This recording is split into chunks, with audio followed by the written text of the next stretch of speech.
incredibly, Sheila, we have reached episode 10 of the Cabinet of Curiosities.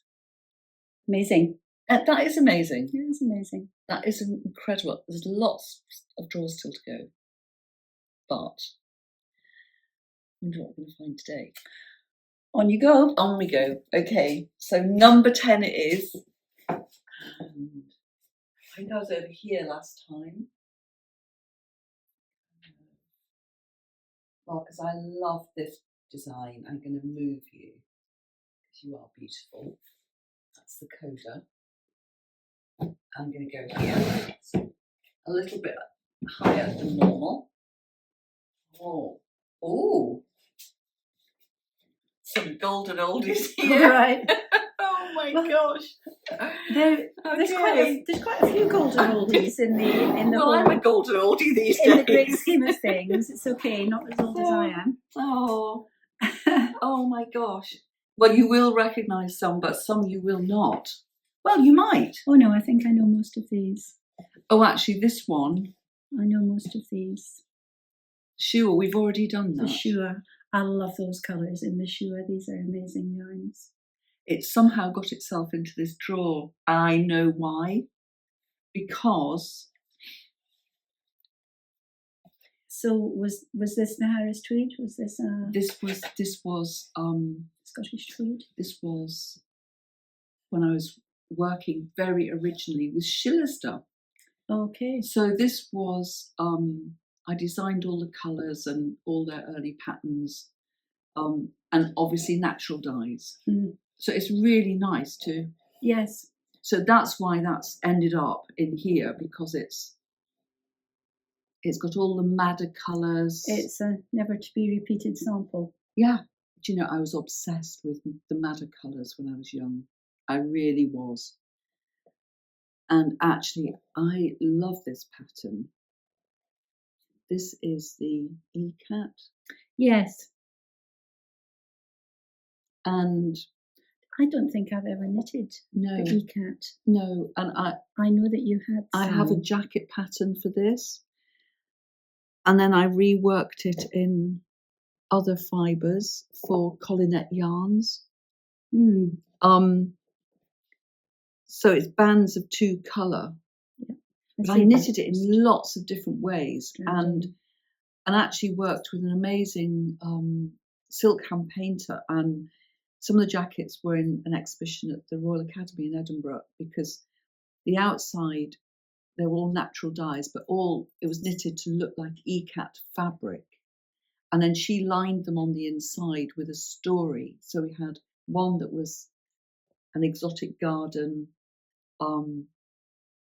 The other was a seascape, and all the colours were from the sea, and they were beautiful. So was this a border, or was it the full garment? It was all over. It was the full garment. And each of these little Ikats were different shapes. Yes. Well, I have seen you do that before. And really in fact, would like to redo this. We did something similar for a Bowie sweater, didn't we? Yes. Where everything, I think, breaks down and is different. And actually, I just wonder if that's another. This is another Ikat. Well, this one I have seen, but this is in cotton, which is this was in the Collinette. Oh, the hand dyed, and that was her cotton ribbon. Cotton, yeah, with a chenille. I knew it was cotton. And you can really start to see how the Ikat works in this.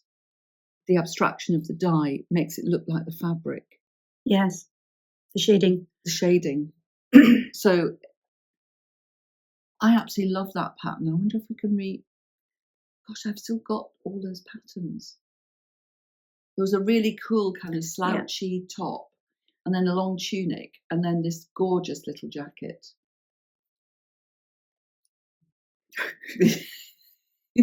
We need to make a list. Isn't it lovely? Just finding things again. We need to make a list.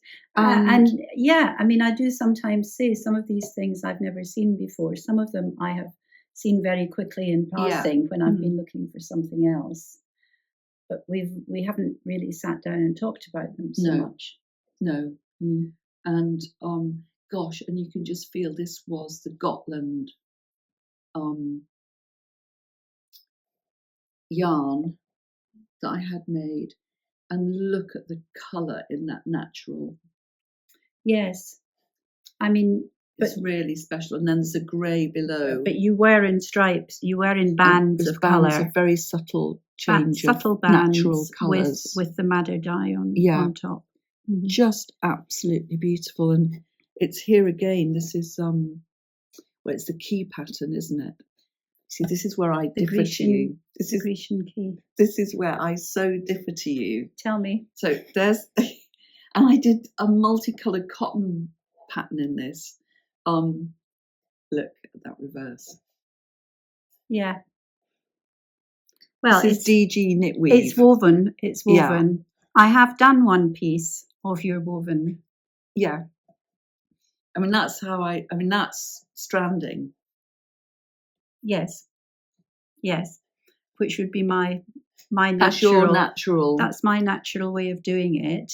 But I did a lot of knit weave. I've done it once because it was one of your special patterns from Shorelines. Not sure that I would go back to it. But look, well, it was that special pattern. It's this. It's this. Well, again, I appropriated this for a wee while. So a few years ago, love this. Before I had my own. This is the Alchi jacket, and look at that knit weave. So this is how I did my Alchi. Yes, you kind of have to, because the principle is that the main colour you carry all the way through the garment, all the way through, all the time, up and down, across, everywhere. And then you have your intarsia blocks. Yes. Yeah. And do you know where I knitted this? In the Himalaya. I did. I was. I knitted this when it was going down to -55 at night, and I'd taken all these yarns with me. I know, it's crazy, isn't it? I had more yarns than I had clothes to wear. Priorities. And we were camping with the rivers freezing beside us. And I had old cashmere jumpers that I got in the second-hand shops, and layered up, layered. And the pattern for this came from this ancient old, my original Bellwether label, by Gilpin, Isle of Skye. And I'm very, very tired now. And so we went to this amazing gompa, which is a monastery, called the Alchi Gompa. There's a beautiful book written by a French guy about it. And we went, and it's the only monastery that's not on a hillside or on a crag. It's in the valley bottom with the Indus River running past. And we spent a day there. It was quite extraordinary. And this was one of the tankas or paintings of the Buddha, and he was wearing this pattern in the painting, which is the Yongdu. So it's a symbol of, it's the reverse swastika, and it's a very ancient symbol of well-being and health and love. But it also, as I was knitting it, I put in like the Indus River with the blues running through it, and then the colour of the earth. This dark, gorgeous brownie is the colour of the robes that most of the monks wear. And also the women have dresses, long dresses made in felted wool in this colour. And then they have very bright little bands around their waists, which are these. But it also represents the irrigation systems that they use, because it's very arid. It's a dry desert. What were the colours of the one that the Buddha was wearing? The Buddha, they were reds and creams and gold. Very yes, ceremonial and yes. And the painting was from the 12th century. Mm. So, I mean, really, really, really ancient. And I did drawings. I've got them in my little book, my India book, and went back to our little guest house. We stayed in a guest house for a few weeks in Leh, in the dark, and started this and knitted it through the journey. I actually love these little edges I picked up and did just a couple of rows using one of the highlighters. So there's kid silk mohair in here, mm-hmm. Rowan kid silk mohair, and they're tweeds. The tweeds, yeah. And you can see a little bit of silk wool there. You can see the luminescence from it. And these were all the colours of Ladakh, the original. And then it became a jacket in the Shorelines book. Yes. But I made it in this version. You made it in the waistcoat, which I still have. I made it in the Sheila version, in blues and greens and greys. We have a paper pattern for it, don't we? Well, I just took it out of the book, my Shorelines. Yeah. And just... But it's lovely as a waistcoat. Oh, definitely. Don't you think? Absolutely. And if anyone does attempt the knit weave, then the waistcoat will be as far as they want to go. Exactly. To be quite honest. I love doing knit weave. It's a short jacket. It's my favourite. It's a very long one for somebody. Yes, I've seen it. It was beautiful. Special commission. It was absolutely beautiful. Yeah. And occasionally I think to myself, I would love one of those. And then I think, when will I have the time to do it? Yeah. Well, anyway, it's an amazing fabric because it's a bit of a gem. It is an incredible fabric. Just absolutely love that. Yeah. So Sheila, what else have we got here? Yeah. So was poking its nose out there. Poking its nose out here is something that really strikes a chord, because I did this for the Castle for Christmas for our lovely friend Tina Gray, the actress, who was in the knit group that film was based around. And we wanted her to be doing a Gansey because it was a Scottish-based knit group. She had already done some colour work. She'd done a Fair Isle. We made sure, didn't we, that every actor had a range of very Scottish types of knitting. Yeah. And Tina was the most experienced knitter by far in the group. So we gave her the Gansey.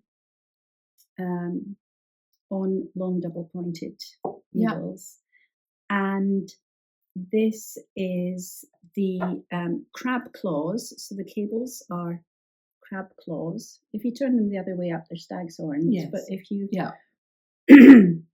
if they're sitting like this, they're crab claws.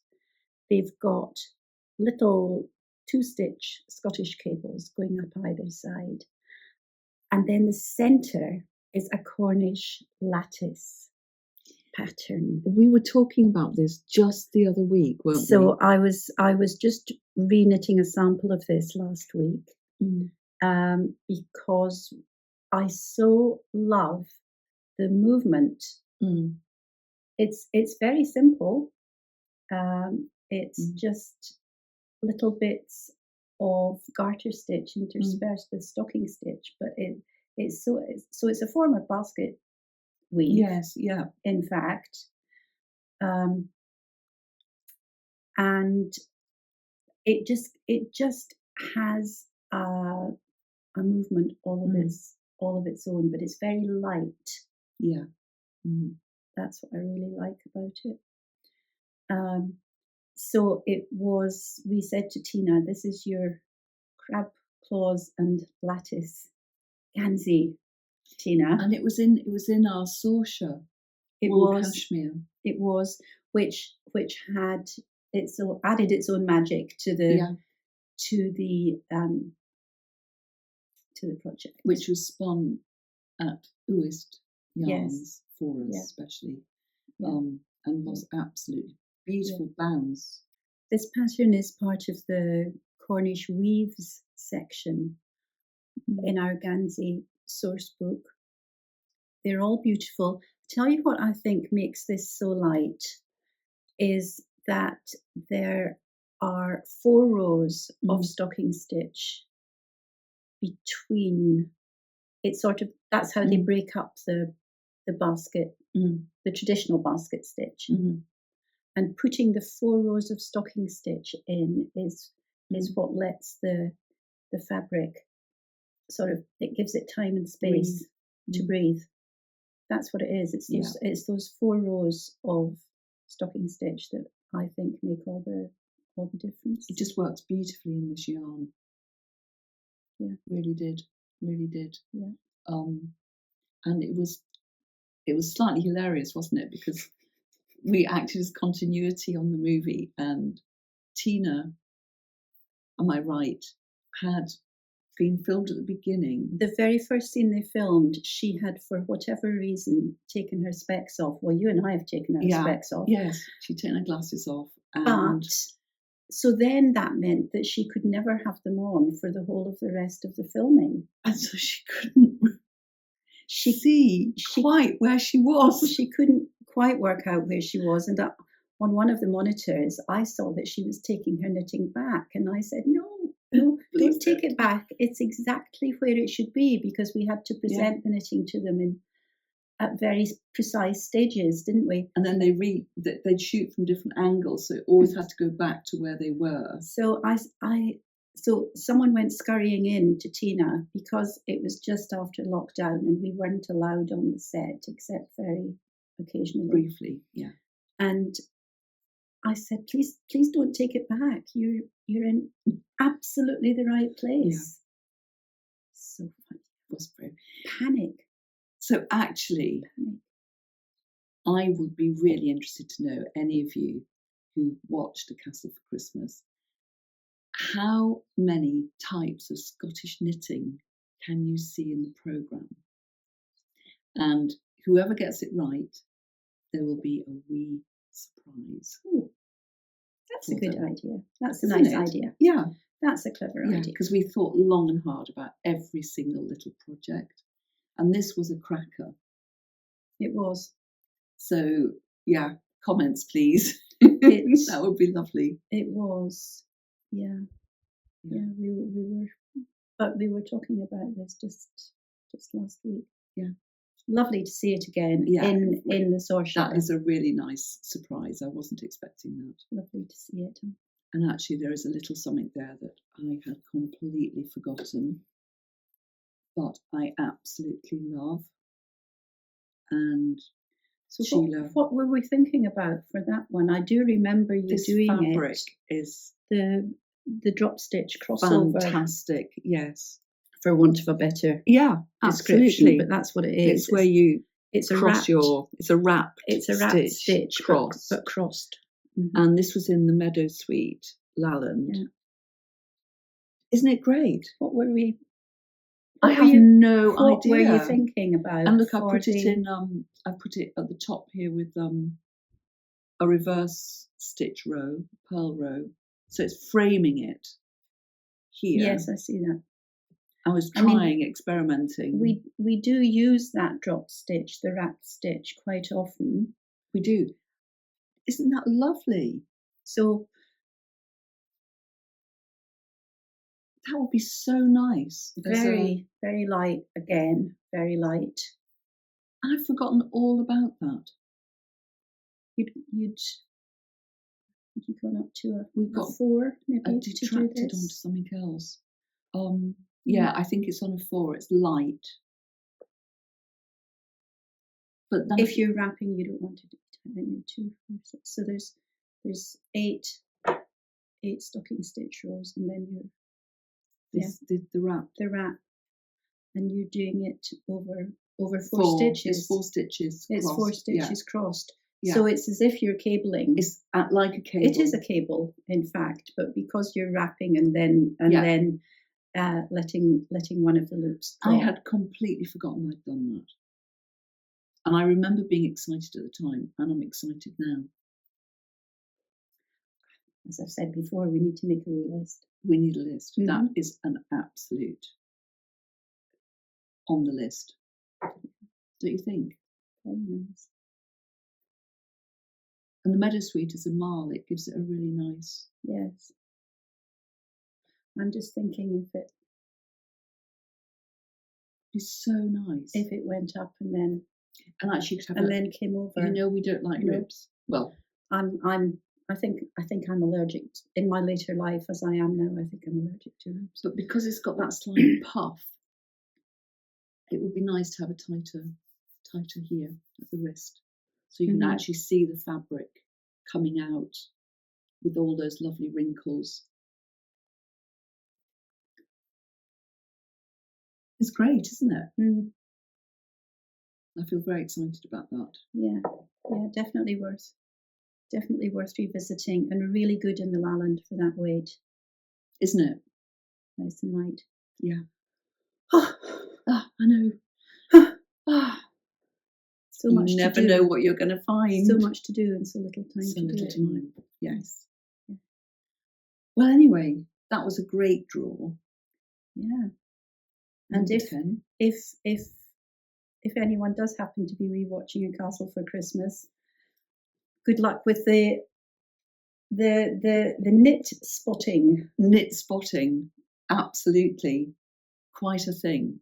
So I hope you enjoyed this episode, and remember to send us all your thoughts on the different techniques we managed to squeeze into that film.